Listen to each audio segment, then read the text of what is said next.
A busca do equilíbrio entre desenvolvimento socioeconômico e uso racional dos recursos naturais é a base da sustentabilidade, princípio que vem sendo defendido por ambiente.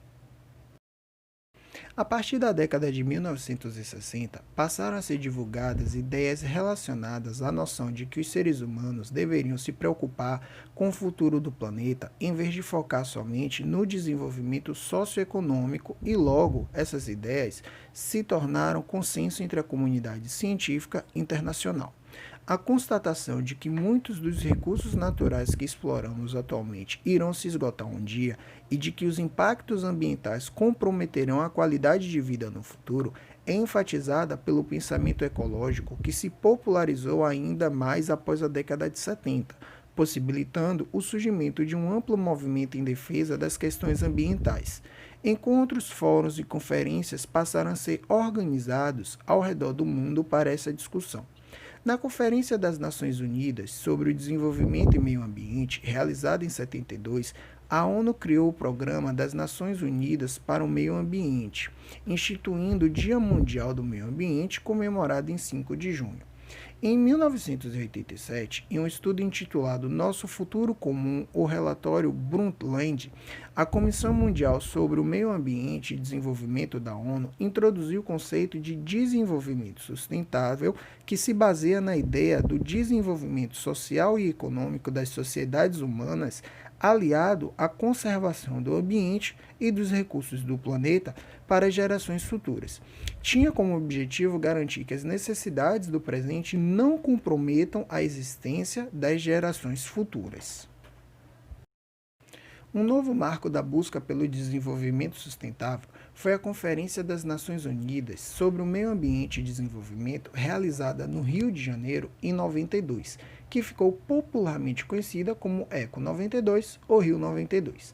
Reunindo um número recorde de representantes de governos e ambientalistas do mundo inteiro, essa conferência deu ênfase ao papel dos governantes na busca pela sustentabilidade, a necessidade de reduzir as emissões de gases estufa e de valorizar o pensamento ecológico. Durante o encontro, foram elaborados documentos que se tornaram modelos da proposta de desenvolvimento sustentável, como a Carta da Terra, a Declaração do Rio sobre o Ambiente e a Agenda 21. Esse documento tornou-se um instrumento de planejamento para a construção de sociedades sustentáveis do século XXI que devem unir a conservação do meio ambiente ao desenvolvimento social. Após 10 anos da ECO 92, foi realizada a Cúpula Mundial sobre o Desenvolvimento Sustentável, a Rio+10, em Joanesburgo, na África do Sul, com o objetivo de elaborar propostas que contemplassem o desenvolvimento sustentável e também a erradicação da pobreza e da miséria. Em 2012, o Rio de Janeiro sediou a Rio+20. Nessa ocasião, representantes do mundo inteiro renovaram o comprometimento com o desenvolvimento sustentável para as próximas décadas, praticando um uso racional dos recursos naturais do planeta. Na cidade de Kyoto, no Japão, uma nova conferência reuniu ambientalistas e representantes de diversos países, dessa vez tendo como tema principal o aquecimento global e a necessidade de redução das emissões de gases estufa. O Protocolo de Kyoto não foi assinado pelos Estados Unidos, o que significou uma negativa do país, que mais emitia gases poluentes à época, em se comprometer com a redução de emissões de gases estufa, alegando razões econômicas. Em 2005, o protocolo entrou em vigor e definiu metas obrigatórias de redução nas emissões de gases estufa para cada um dos 37 países signatários. As metas, porém, se diferenciavam de acordo com as quantidades de emissões de cada país. Realizada em 2015 em Paris, na França, a Conferência das Nações Unidas sobre Mudanças Climáticas possibilitou pela primeira vez um acordo oficial entre países. Na ocasião, o chamado Acordo de Paris estipulou medidas para a redução dos efeitos das mudanças climáticas e foi aprovado por todos os países participantes. Em 2016, foi realizada a Conferência do Clima das Nações Unidas, em Marrakech, no Marrocos, para regulamentar o Acordo de Paris. Durante a COP23, realizada em 2017 em Bonn, na Alemanha, representantes dos Estados Unidos garantiram que as medidas que visam a redução de emissões serão mantidas. Além dos governos de países e seus órgãos oficiais destinados a lidar com as questões ambientais, diversas ONGs se dedicam há décadas a objetivos como reduzir o desmatamento, salvar espécies de animais em risco de extinção, promover o desenvolvimento sustentável, realizar ações educativas visando conscientizar a população, entre outros. De modo geral, essas ONGs são organizações sem fins lucrativos, sustentadas por doações. Muitas delas atuam globalmente, como o Greenpeace e o WWF, World Wide Fund for Nature, em português, Fundo Mundial de Natureza. Essas organizações atuam na fiscalização de governos e empresas privadas que causam impactos ambientais e organizam protestos e ações que visam chamar a atenção da população em geral para as questões ambientais mais relevantes da atualidade. No pensamento ecológico que despontou a partir da década de 1960, a noção de que era necessário impedir que as atividades humanas causassem tantos impactos ambientais tornou-se consenso entre os defensores do meio ambiente. Ao mesmo tempo, verificou-se uma oposição entre preservacionistas, que pregam a interferência humana mínima ou nula nos espaços naturais, e os conservacionistas, que defendem um modelo de conservação baseado na exploração econômica sustentável dos recursos naturais. Atualmente, a maioria dos ambientalistas defende que é impossível preservar o meio ambiente sem que esse processo seja aliado ao desenvolvimento econômico e social. Assim, o movimento ambientalista em todo o mundo tem se voltado cada vez mais para o conservacionismo e o socioambientalismo, com ênfase para a conscientização ambiental e a exploração racional dos recursos naturais. O conceito de socioambientalismo é baseado na ideia de que proteger o meio ambiente é algo que só pode ser conquistado por meio de ações que envolvam as comunidades locais. Tentar conter e limitar os impactos ambientais é uma função tanto dos órgãos públicos como da população em geral, pois pequenas ações podem ter grandes resultados. A elevada produção de resíduos sólidos está diretamente associada ao consumo excessivo que, por sua vez, encontra-se diretamente associado ao desenvolvimento econômico, formando assim a base para uma sociedade de consumo.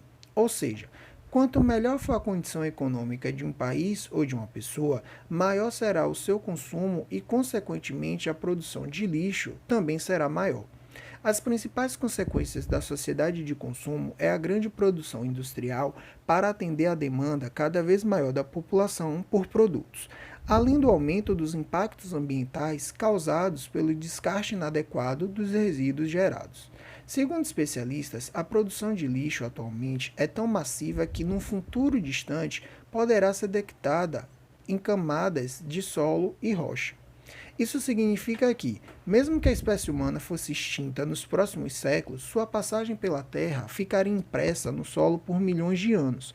Os danos ao ambiente causados por esse processo são muitas vezes irreparáveis, no curto prazo de tempo, e exigem uma reflexão sobre o consumo excessivo, reaproveitar e reciclar os materiais.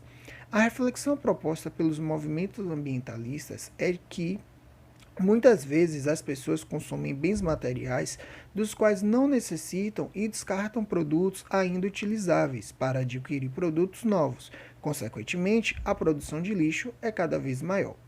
As mercadorias que as pessoas consomem são feitas com matérias-primas obtidas das atividades agropecuárias e do extrativismo. Portanto, quanto maior é o consumo, maior será a demanda por recursos naturais e maiores serão os impactos ambientais. Por um lado, é direito dos cidadãos ter acesso aos produtos ou serviços que são oferecidos, mas as sociedades atuais apresentam grandes desigualdades, o que impede que todos possam usufruir desse direito. Em todo o mundo, elites relativamente pequenas consomem grande parte dos produtos oferecidos, enquanto a maioria não tem condições financeiras para ter acesso a esses mesmos produtos. A desigualdade não está relacionada apenas aos bens materiais, mas também ao consumo de alimentos e de água potável, ao mesmo tempo que se produzem grandes quantidades de grãos, carne e outros alimentos. Em todo o mundo, há milhões de pessoas que passam fome. Atualmente, cerca da metade das terras cultiváveis do planeta é utilizada para produzir alimentos que são consumidos por uma minoria da população mundial. Aproximadamente, um terço de toda a produção global de grãos é destinado para a produção de ração de animais criados para o abate ou produção de leite e derivados, que alimentam muito menos do que um terço da população da Terra. No contexto da sustentabilidade, um dos principais objetivos é resolver as desigualdades entre produção e consumo e erradicar a miséria e a fome, mas todos podem fazer sua parte consumindo conscientemente e evitando desperdícios. Entende-se como descarte adequado do lixo qualquer maneira de lidar com esses resíduos que minimize os impactos ao meio ambiente, como, por exemplo, os aterros sanitários, nos quais a deposição final dos resíduos sólidos é feita em camadas alternadas de lixo e terra. A impermeabilização do solo é feita por intermédio do selamento da base com argila e mantas de PVC, e o chorume é drenado, impedindo assim a contaminação das águas subterrâneas. A degradação do solo é um dos problemas ambientais mais graves da atualidade. O tempo necessário para a recuperação do solo é de milhares de anos, portanto, é necessário preservar o solo que ainda está disponível, utilizando de maneira racional e justa. A agroecologia pode ser compreendida no contexto do desenvolvimento sustentável. Esse modelo de produção agrícola tem como prioridade a policultura, que é o cultivo de várias espécies em conjunto, que tende a atrair menor quantidade de pragas agrícolas e manter a fertilidade do solo. A agricultura orgânica, utilização de adubos defensivos agrícolas naturais, evitando produtos químicos, os agrotóxicos, que podem permanecer nos alimentos que são consumidos pela população. A agricultura orgânica também não cultiva espécies transgênicas. A preservação da vegetação natural é a valorização de práticas sustentáveis e é um dos objetivos da agroecologia, que prega a manutenção de espécies que crescem naturalmente e a conservação da vegetação natural nos arredores das plantações. A valorização da agricultura tradicional causa menos impacto ao ambiente e emprega mais trabalhadores por área cultivada, dando a subsistência das famílias do campo. A atuação de cooperativas agrícolas formadas por pequenos produtores rurais somam suas produções para aumentar a competitividade e encontrar melhores preços no mercado, competindo com os grandes produtores. A preservação dos rios, córregos, lagos e outras fontes de água doce potável é muito importante para que essas fontes possam ser utilizadas para o abastecimento da população. O uso consciente da água que chega às nossas torneiras é importante para evitar que esses recursos sejam desperdiçados. É importante compreender que, ao se evitar a produção excessiva de lixo e o descarte inadequado de resíduos, se está preservando os corpos hídricos, não apenas a água doce potável, como também a água dos oceanos, que abrigam grande biodiversidade. Cabe às pessoas, em geral, não descartar resíduos em cursos de água ou em áreas costeiras, assim como não poluir águas com sabão e produtos químicos em geral. Já as responsabilidades do poder público envolvem a criação de serviços de saneamento básico adequados, para que o esgoto residencial não seja despejado em rios ou águas costeiras. A criação de leis para a proteção das matas ciliares, o estabelecimento de áreas protegidas e as ações que visem a educação ambiental da população de modo geral. A preservação dos mananciais se destaca por sua importância para as cidades, sobretudo porque a população global vem se tornando cada vez mais urbana. O uso de áreas naturais, de modo a conservar sua biodiversidade e evitar impactos como desmatamento, envolve a criação de leis ambientais e áreas protegidas com o objetivo de conservar o patrimônio natural e controlar as atividades humanas. Existem áreas naturais protegidas na maioria dos países do mundo. O Brasil conta com unidades de conservação de diferentes tipos, nas quais as atividades humanas devem ser fiscalizadas. Em alguns casos, a população local pode extrair recursos do ambiente de modo sustentável. Em outros, apenas podem ser realizadas atividades de pesquisa ou turismo.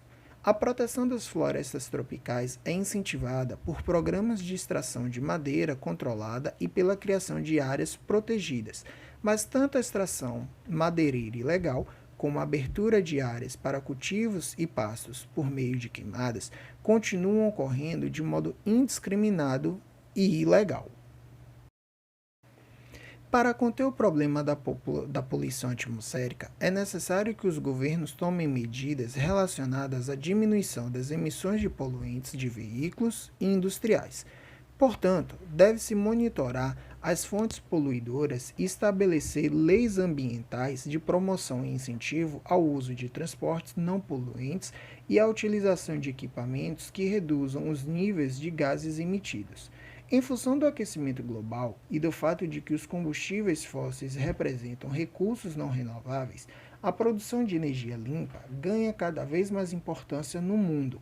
A energia produzida em parques eólicos e usinas solares causa menos impactos ambientais, diminuindo as emissões de gases estufa e a dependência de combustíveis fósseis.